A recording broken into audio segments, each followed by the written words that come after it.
ประโยคสนทนาภาษาเวียดทั่วไปโตยคงเหี่ยวค่อยบ่เข้าใจโตยคงเบียดค่อยบ่ฮู้bạn nói gì cháu ว้าหยัง gọi cho tôi โทรหาค่อย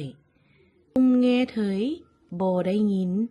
lấy không được เอาบ่ได้ không có rồi บ่มีแล้ว làm lại cho với เฮ็ดคืนให้แด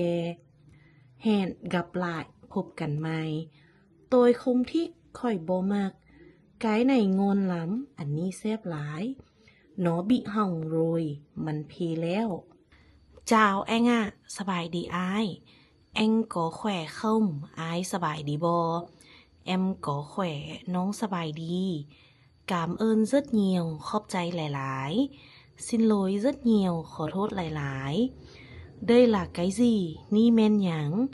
đây là của ai นี่แม่นของไผ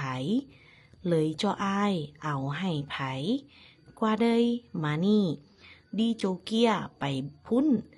tôi đau đầu ค่อยเจ็บหัว โอเคสำหรับนักเรียนคนใดสนใจเรียนภาษาเวียดปืม30 นาทีเรียนภาษาเวียดด้วยตัวเองวันนี้เนาะตอบโจทย์ให้ทุกคนใดนักเรียนสนใจทักวอทแอปหน้าโปรไฟล์ได้เลยซินเจ้าบ๊ายบาย